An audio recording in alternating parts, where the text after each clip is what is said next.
GLC presents, brought to you by the donations of our faithful partners. Shalom, shalom. Welcome back to the end, revealed out of the beginning. We are continuing our discussion for these next few more programs on the paradigm or the model of Esau and the anti-Messiah and so forth. And when we left off last time, we were in the parable of the sower, which I brought up several times and concerning this issue. And we've taken the first three soils, and the words that are used there are directly out of the lives of Cain, Ishmael, and Esau, which we just showed, the birds and so forth, and the stony places that won't produce any fruit and so forth, and won't produce anything. And then we had the thorns, the third soil that, if you will, in the end rejected the seed, was the one that was the thorns and the thistles came up and so forth. And then we took that back to the result of Adam's exile in the very beginning.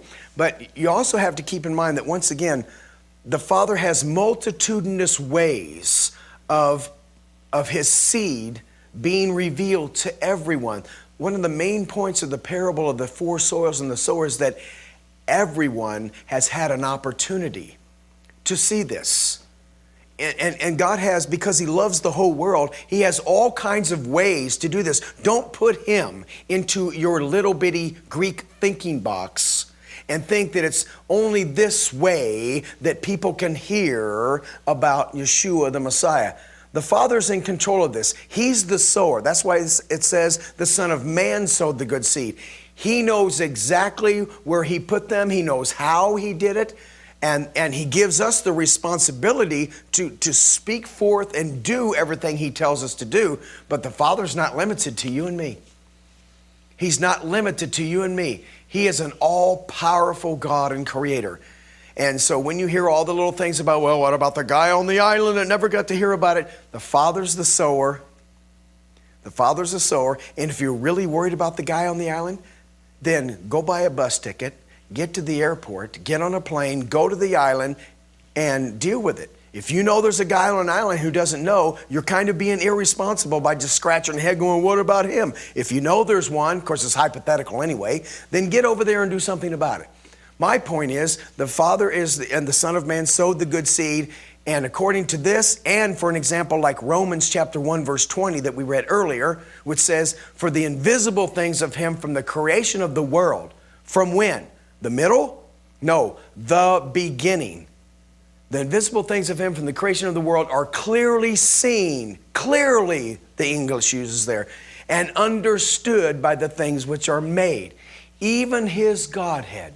So they are without excuse. So He pours out His seed into all the four kinds of soil. Why does it have four kinds of soil? Because of the north, the south, the east, and the west. It's one of the main reasons. In other words, all of it, the whole earth. It's one of the major reasons why you have four gospels. And you have four levels of interpretation of understanding the Scripture, because when you gather in all four, it's God's way of saying you understand it all. And so the first three soils are identified in the lives of Cain, Ishmael, and Esau. When we get to the fourth soil, of course, that's the one that's going to receive it, and they're going to produce fruit, as we talked about earlier, after Abraham's seed. Abraham, Isaac, and Jacob. So I want to focus for a little bit now on this program on the thorns, and we'll probably continue on into the next one. Because when you when you go back to the beginning and see the thorns, you're going to see they're going to be used consistently from Genesis to Revelation. If I can take the time, if you can bring this up, Kyle. This is a quote from it's a Talmudic quote. So in other words, Talmudic quote. I mean, it's from the Talmud. It's not from the Scriptures. It's by Rabbi Levi and his commentary on the parsha, a section of our parsha called Toledot, or Generations. Here's the quote. It says, Jacob as a blacksmith who once saw bundles of thorns. Now, he specifically had the name of the blacksmith be Jacob. I'm quoting this to you because I want you to see the insight of the rabbis as well. He says the bundles of thorns, the metaphor of Esau is the thorns. Who do you think the blacksmith is? Jacob. being brought into the city, understanding this to be a sign of pending ruination. Ruination is a hard word to say. A wise man, seeing the smith's concern, said to him, who do you think the wise man is? Are you afraid of these thorns? One spark from your forge and the thorns will be set afire. Now remember earlier, come on back to me, Kyle. Remember earlier that I quoted you from Obadiah chapter 18, and that who was the one that's going to destroy Esau as stubble and cause them to be burned up? The house of Jacob and the house of Joseph, it says. Now, bring this one up too. Kyle, bring it on up, thanks. Bamidbar, Numbers chapter 33, verse 55. Listen to what this already told us in the beginning in the book of Numbers in the Torah. But if you will not drive out the inhabitants of the land from before you, then it shall come to pass that those which let remain of them shall be pricks in your eyes and thorns in your sides, and shall vex you in the land where ye dwell. Now come on back to me, Kyle. Now, what he's saying here, let's get back to the history and get back to the context of it. Israel comes out, the children of Israel, and we're going to talk about who they are a little bit later, come out of the land of Egypt. And the Father knows that there are going to be thorns among them. So in other words, the parable that Yeshua is telling in the New Testament is the Creator God of the universe. This is a parable that has to do from the beginning to the end, not just from Yeshua on. There's always been thorns among the wheat. And so he's saying, when you come into the land, you need to drive the thorns out. Who are the thorns? Well, they live in the land, and they're also going to be mixed among you. And we're going to talk about where that's at in just a little bit. And so drive them out, because if you don't, they will be. If you don't drive these guys out who are against you, then they will be thorns in your sides and shall vex you in the land wherein you dwell. So my point in bringing this up is that the thorns have already been identified in the beginning. That's another reason why the testimony of Yeshua, which I believe Paul said he was following, is the spirit of prophecy, meaning it's already been prophesied before. Now, we also know that when we get to the parable of the wheat and the tares, Yeshua, the disciples come to Yeshua and says, shall we go into the field and rip up the tares? You remember Yeshua says, don't do that. Why does he say do not do that? Because he knows the end from the beginning. He's smarter than we are. He already knows. I submit to you that Yeshua and the Father already know that for the next 2,000 years, up until the time we live right now, the wheat are not going to follow his ways. Oh, they're going to plant the seeds and everybody, but the Torah, the fruit, is going to be rejected. And for the most part, that has been the dominant teaching of Western religions for 2,000 years, is that Yeshua died on the tree, if you will, to free us from the Torah. Free us from the fruit. And the fruit is what the wheat produces. So the Father already knows his own people are not going to produce his fruit. And so if they don't produce his fruit, if the wheat does not produce fruit, then in a field of tares, it looks just like the tares. But he also, so in other words, he's saying, if you rip up the tares, since you can't tell the difference because the other one's not producing my fruit, then you're going to rip up the wheat with it. Don't do that. Wait till the end of days. Because in the end of days, the Father already knows that a remnant of people are going to rise up in the latter days. I believe that's happening right now before our very eyes. A remnant of people are going to rise up. It's always been a remnant, gang. And they're going to say, we are going to go back to our roots. We are going to restore what has been taken away or corrupted, we are going to go back to the fathers. We're going to turn our hearts back to the hearts of the fathers. We're going to restore his ways in the latter days. And then the wheat's going to start producing fruit again. And it will be so easy to tell the difference in the latter days right now between the wheat and the tares. The dividing line, my friends, is going to be greater and greater and greater. We're going to see such a much more demonstrative presence or difference between wheat and tares in the last days. Forgive me for coughing again. I'm still struggling with this little cold. Okay, now, so the bottom line being, don't rip them up. In the latter days, there will be a difference between the wheat and the tares, and you'll be able to see them. Now, with that in mind, let's go back to Numbers when he says that if you do not drive these guys out. Well, I thought we just learned from the parable that Yeshua told that he doesn't want them to rip them up. He didn't. Because when you read the book of Numbers, that was the Father's intention, his desire. Take them out from among you. Remove those guys. Rip those tares up. But he says, you did not. In Numbers chapter 33. Kyle, can you bring it up again? Let's see this verse again. He says, but if you will not drive out the inhabitants of the land, that's what he wanted them to do, then they will be thorns in your sides and vex you in the land we're in. The reason why I have the word vex there is tsarar. Tsarar, you see it in parentheses there. Can you see the English word vex? The word zarar is the Hebrew word. That happens to be the root of the Hebrew word zara, which is translated as trouble. As in Jacob's trouble. In the last days, there will be what we call Jacob's trouble.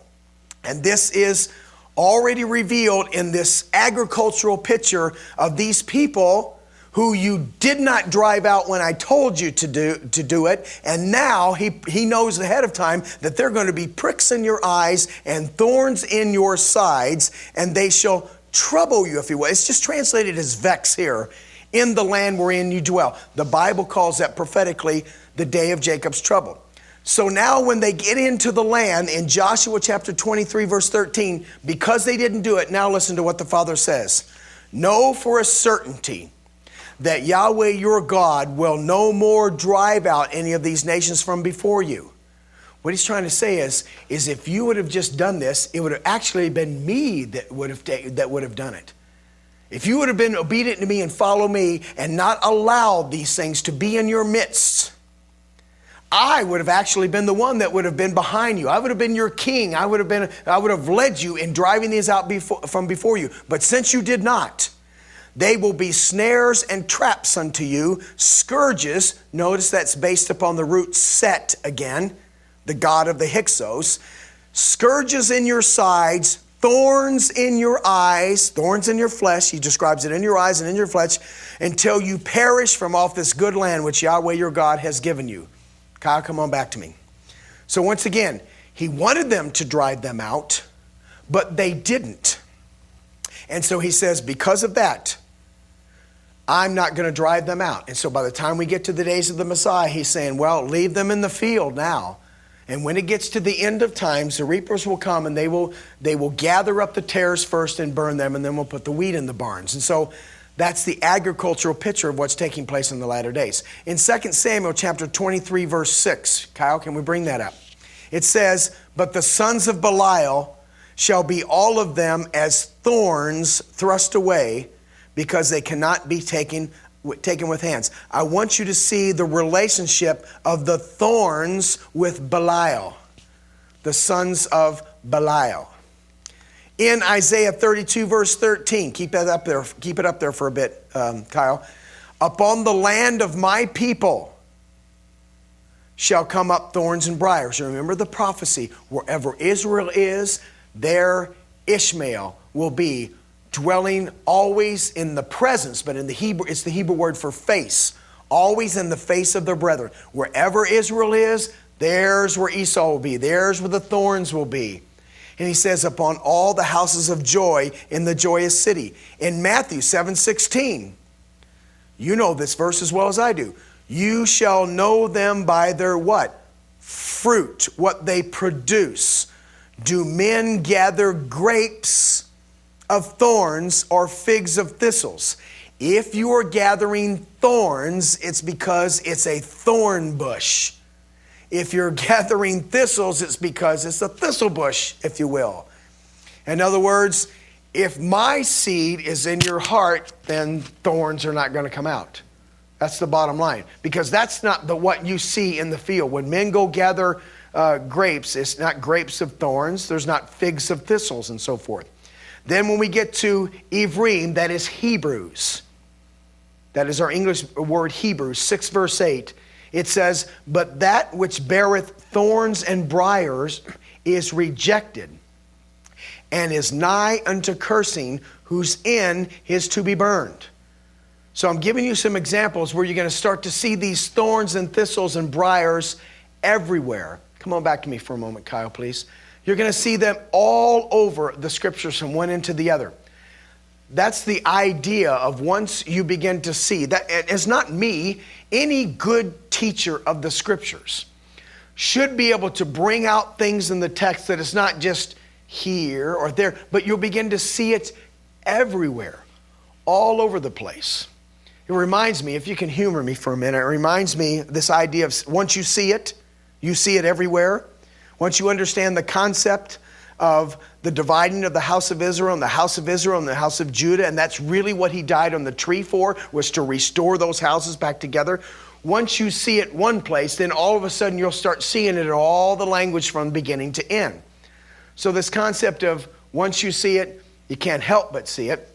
I remember when I was much younger, and I remember being in a doctor's appointment, in a doctor's office.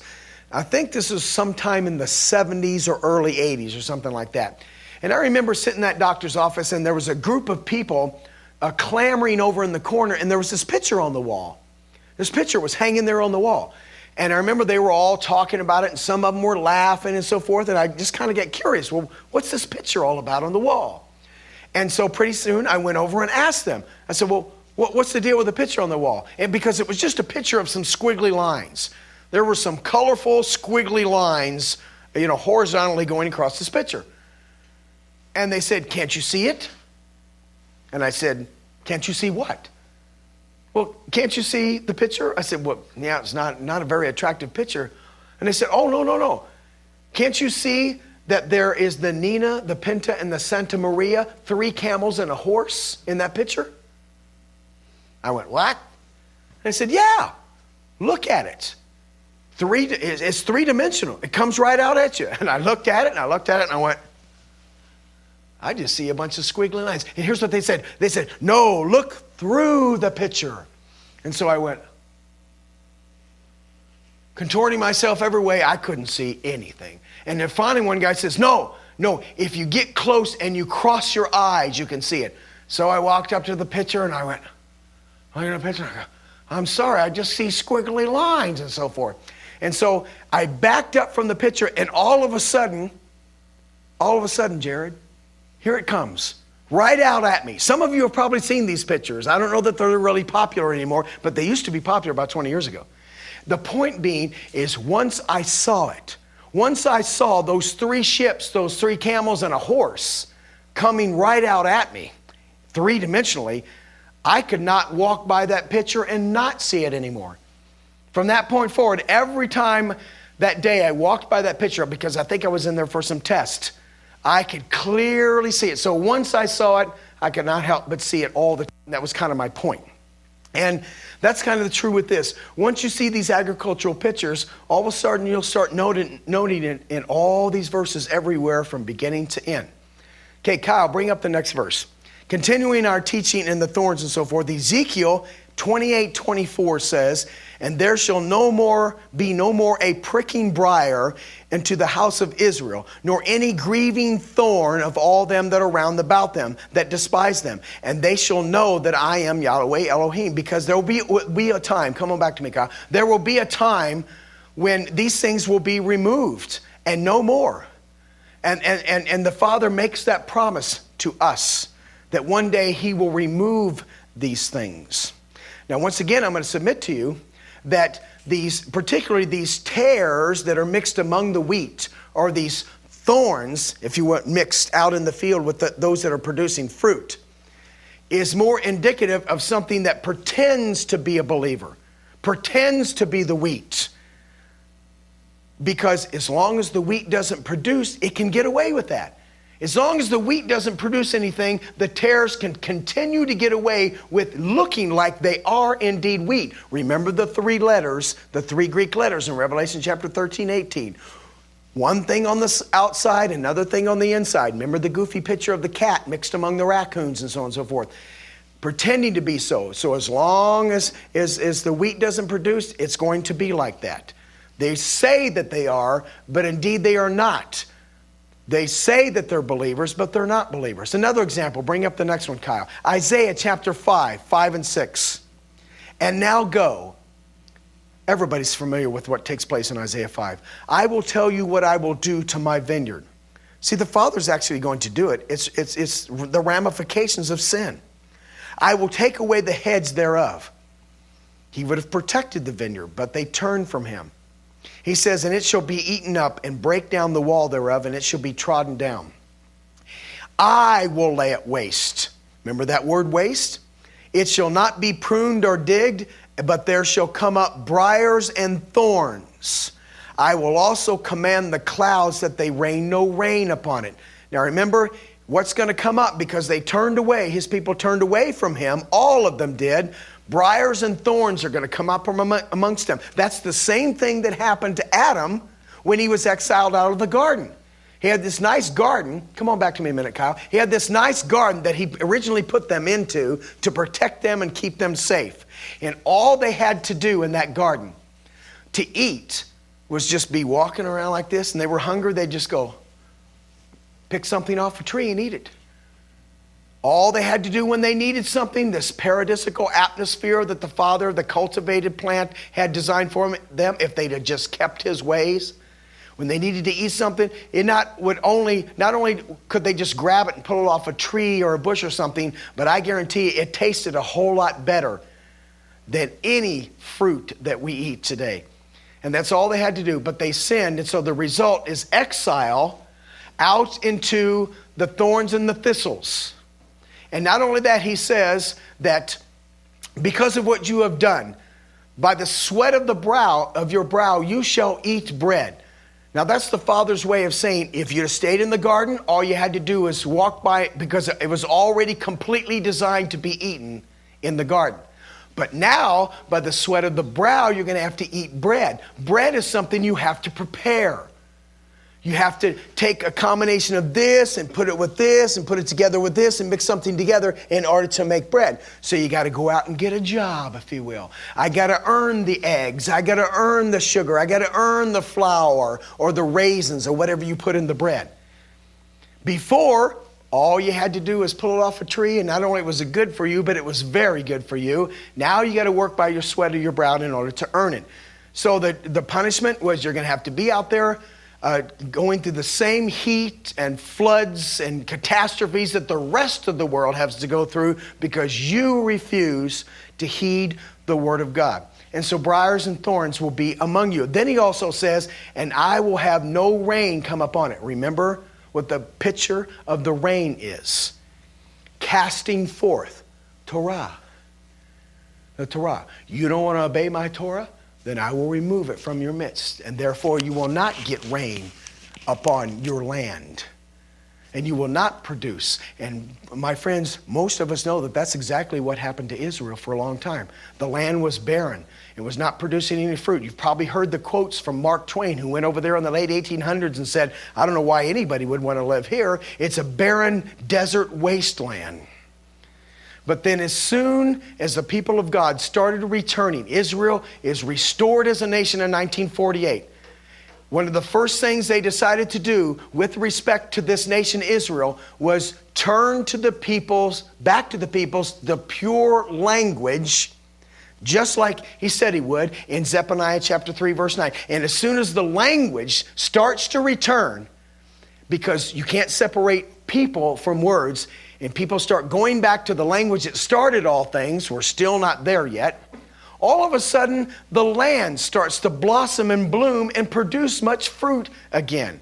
This is not a coincidence. As the Torah begins to return in the latter days, all of a sudden the land begins to blossom and produce much fruit. That's one of the first things that when I go to Israel and take people with me and we do tours, that's one of the first things that people notice that have never been to the land before, is there are so many places, especially as you come down the Galilee heading toward the Dead Sea, and so places, some of those places up in the northern part of Israel in particular, but even many places in Jerusalem as well. You can see the beautiful foliage, and lots of people commenting on some of the kibbutzes around there, and some of the beautiful flowers and fruit blossoming, and so many pomegranate trees, seeing pomegranates everywhere, driving through the fields and seeing the bananas hanging from the trees, wrapped around with the blue bags and so forth. Understanding that the reason why those bananas are wrapped in the blue bags is because Israel has stumbled onto a secret in which they've now produced straight bananas. Israel has managed to figure out how to produce straight bananas. So they put them in those blue bags in order to protect these new straight bananas that they've come up with. Okay, that's not true. Okay, don't go for the straight banana thing. But anyway... they do have blue bags. Anyway, the point being is that all this fruit and vegetation is coming up there because righteous people are coming back to the land. Every time you and I, if we are faithfully following God, His holy people, come back to the land, it's not the tares that's going to cause the land to produce. It's not unbelief that causes the land to produce. It's the believers going to the land, not the unbelievers. It's the believers. I'm going to submit to you that the tares are mixed among the wheat in the parable, but it's also true that there are wheat mixed among the tares. And we'll probably talk a little bit more about what that means later. In the meantime, before our next program, cling to your roots that your days may be long and that you will prosper in everything you set your hand to do. Once again, Shalom Aleichem. We will see you later. Bye.